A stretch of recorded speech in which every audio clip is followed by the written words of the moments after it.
Sejam muito bem-vindos. Eu sou o autor e esse é o espaço onde eu compartilharei as minhas histórias com vocês. Para aqueles que já acompanham, muito obrigado. Hoje eu trago para vocês o capítulo 8 da história Ponto de Guerra. Lembrando que esse capítulo já está disponível no Spotify, é no aplicativo da Web Novel. Os links estão na descrição. Vamos começar. Capítulo 8. Mercado noturno de Valério. Após consumir o pão velho, que lhe trouxe uma mínima sensação de satisfação, ele pensava sobre as informações obtidas e em seus próximos passos. Uma semana Niali. São só 7 dias, até a chegada do Veciro com os alunos. Eu só tenho que aguentar.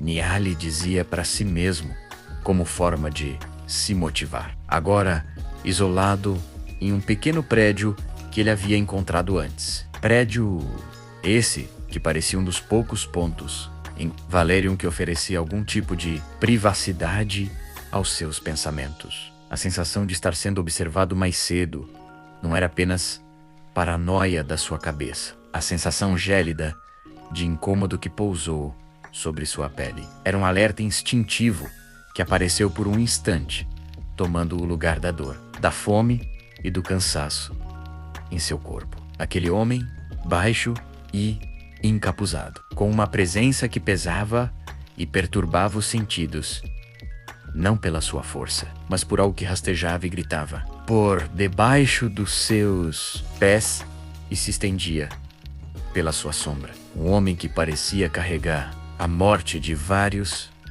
por entre seus ombros, com suas mãos pingando em sangue, enquanto perseguia Nil pelas ruas. Então Niali acordou.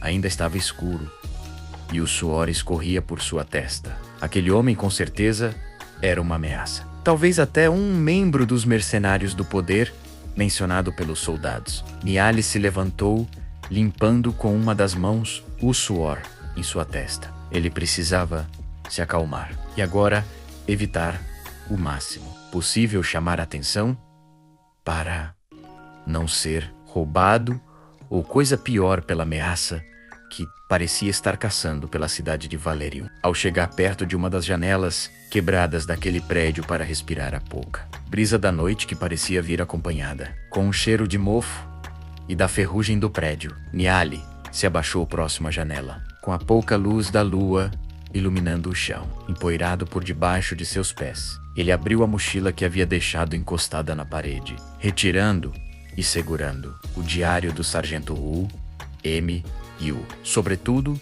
rasgado pela metade da sua mãe. As lembranças da sua família vinham à sua mente e ele acabou se lembrando novamente do mapa que sua mãe o fez decorar, junto com alguns momentos que ele teve com seus pais.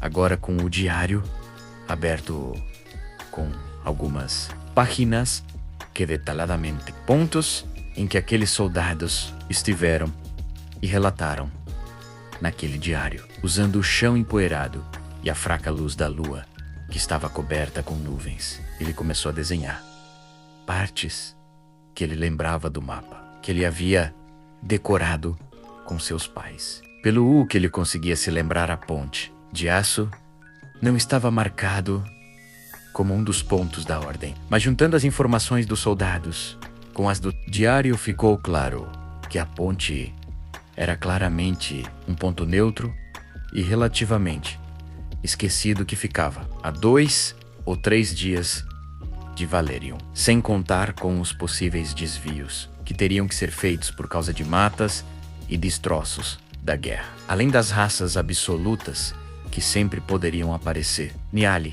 traçou uma rota usando o mapa que desenhou no chão empoeirado, tentando prever a rota que o comboio da ordem faria durante 4 dias. Mas os 3 dias restantes até a ponte, como era um ponto neutro, Niali não conseguia imaginar no que o responsável pelo comboio da ordem tinha em mente, já que aquela podia também ser a rota de algum dos grupos inimigos da humanidade, até mesmo dos mercenários. Valerium, apesar do seu caos, Era como um centro de oportunidades e uma das cidades mais próximas de Círdan. O mercado negro desta cidade devia ser algo próspero, tendo Círdan como sua vizinha. Vamos com calma. Primeiro, um disfarce, pensou. Tudo o que ele tinha era o sobretudo rasgado de sua mãe. Boas roupas, embora rasgadas e sujas, com um monte de coisas. Eram roupas de alguém quem parecia ter vindo da guerra ou do lixão mais próximo. Embora Valerium não fosse um símbolo de luxo, com certeza havia um limite para as roupas que se poderia usar, e essas roupas no corpo de Niale eram daquelas que chamavam a atenção pelo excesso de seu estado deplorável, que gritava algo como: eu sou estrangeiro sujo. Mas o problema mesmo, as mecas brancas, que chamavam mais atenção do que todo o resto. Ele se lembrou de uma das aulas de sobrevivência do seu pai, da sua mistura de fuligem e gordura animal, usada para deixar tecidos mais escuros. Talvez funcionasse para o seu cabelo. Ele vasculhou pelo pequeno prédio em que estava. Encontrou latas vazias, pedaços velhos e queimados de borracha. E, o mais importante, um velho fogão a lenha, que parecia ter sido usado há um bom tempo por outros desabrigados. No fundo havia uma boa quantidade de fuligem negra e seca, com um pouco de água velha que tinha nas latas, já que a água do seu cantil havia acabado quando ele usou anteriormente para esconder suas mecas.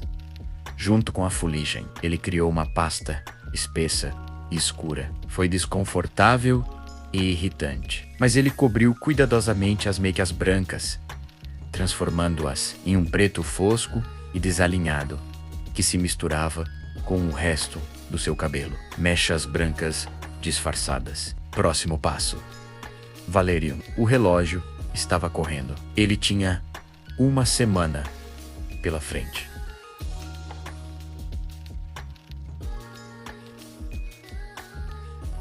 Ele precisava de meios para sobreviver nesse curto período de tempo, até a chegada do comboio a Valerium, além de conseguir garantir sua segurança enquanto espera. O garoto Sanchez Rua pegou o canivete multiuso, uma pequena ferramenta que ele havia encontrado junto do diário. Ele provavelmente já deve estar sem fio. A ponta agora estava bem mais gasta. A lâmina, ainda manchada com aquele sangue escuro da besta demoníaca, menor alada. Ele saiu do prédio, olhando para a lua, e o clima do ambiente devia ser algo entre as 10 ou meia-noite, mesmo que Valerium nunca dormisse completamente. Seu ritmo frenético diminuía. O ar estava meio frio e denso, e a fumaça das fogueiras criava uma névoa baixa e escura. Neil se dirigiu ao que parecia ser o centro industrial noturno. Era bem diferente de quando ele havia visto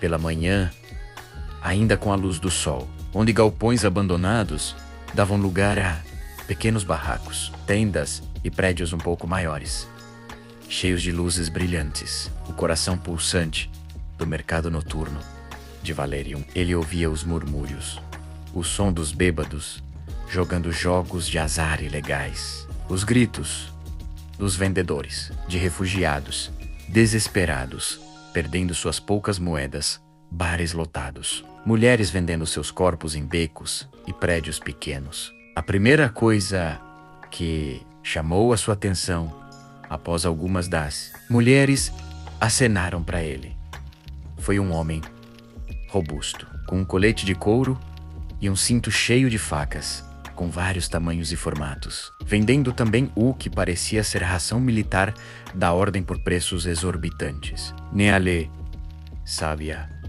que essas rações eram embaladas em recipientes para preservar a comida por um longo tempo, com o símbolo da ordem gravado nelas. Eram difíceis de obter, ou eram embalagens falsas, ou ele tinha contatos com pessoas da ordem que vendiam para ele. Neil se aproximou, fingindo curiosidade mínima. Ei, garoto, você não tem idade para estar acordado a esta hora, e muito menos em uma rua como está. Vá procurar sucata ou qualquer outra coisa para fazer, rosnou o vendedor, os olhos semicerrados e desconfiados, e quando dava leves desvios para olhar as mulheres. Eu não sou tão novo quanto pareço. Estou com fome. Neil respondeu, forçando a voz para parecer um pouco mais velho. Eu tenho isso. Vale alguma coisa? Ele estendeu a mão, revelando um pequeno fragmento de cobre oxidado que era do tamanho da palma da sua mão. Não devia valer muito, mas algo perto de uma moeda. Neil estava testando o vendedor. O vendedor riu, uma risada rouca e seca, seguida de uma leve tosse. Cobre, moleque. Minha barraca não é para trocar sucata, nem para fazer caridade. Além de que isso vale poucas moedas, uma no máximo. Neil balançou a cabeça, mas seus olhos estavam fixos, perdidos em pensamentos, nas facas e na comida enquanto escutava atentamente o vendedor. Você trocaria se fosse algo que valesse bastante e que você pudesse vender bem caro, certo? O que acha de alguns pedaços de prata e isto aqui? Niali retirou dos bolsos pedaços de prata que ele arrancou do enfeite do sobretudo, junto com seu canivete. Prata não parece prata pura. Então não vale tanto e ainda e pouca. Pelo que me parece, 2 moedas eu diria. É este canivete, moleque. Que porcaria é essa? Não vale nada. Niali olhou seriamente para o vendedor e disse: certeza, olha de novo. Não sente uma energia emanando dela? Este é um canivete coberto com sangue de besta demoníaca menor alada. Imagino que você conseguiria vender por um bom dinheiro. E valeria ainda mais se você conseguisse cobrir suas moedas feitas com dentes e restos mortais de bestas com a energia nesse canivete. E com certeza devem valer ainda mais cobertas com a energia de uma besta demoníaca menor alada, já que essas são raras. O vendedor hesitou. O canivete coberto de sangue valia muito. Com o seu instinto e cautela, ele chegou a uma conclusão. Tudo bem, moleque, eu vou comprar esse canivete de você, mas eu não tenho todo o dinheiro que esse canivete valeria. Então, o que acha de pegar o dinheiro e alguma coisa que eu tenha à venda? Niali concordou com a proposta e escolheu 2 facas do tamanho do seu antebraço. Mas se essa canivete vale tanto, por que você mesmo não cobrou suas moedas, moleque? Perguntou o vendedor. Niali nega dizendo que faria, mas não possui os recursos para isso. O vendedor termina de comprar e diz: aqui está, uma moeda feita de restos mortais de bestas, com 20 moedas normais. Niali pegou suas facas e seu dinheiro e saiu. Ele agora precisava focar em comida e roupas limpas para se passar por um estudante e se infiltrar no comboio. O plano era arriscado, mas se ele desse sorte, não notariam ele quando fossem partir após terem reabastecido. Agora ele só precisava de um bar com boa comida que não fosse muito caro, uma loja de roupas, e aguardar a chegada do comboio. Enquanto caminhava procurando um bar para comer, Niali ouviu sussurros estranhos que vinham de um beco escuro ao lado. Ele parou e tinha pessoas com mantos pretos. Ele não iria ficar ouvindo a conversa daquela gente estranha, mas ele ouviu algo na conversa deles que começou a girar em torno de uma missão que tinha uma grande recompensa. Não dava para vê-los direito, mas deviam ser 3, talvez 5 pessoas. Não dava para enxergar direito, mas a missão e a recompensa que eles conversam era sobre o comboio da ordem que viria a Valério e sobre o V0, especificamente, justamente o veículo que era responsável pelo transporte dos alunos. O olhar de Niali parecia ter congelado. Ele não era o único querendo algo da ordem. Mas enquanto ele queria se tornar um aluno, eles queriam algo mais violento em nome do dinheiro. As coisas não estavam andando por um bom caminho. Esse foi o capítulo de hoje. Para quem acompanhou, espero que tenham gostado. Eu vou ficando por aqui. Vejo vocês no próximo capítulo da história. Ponto de guerra.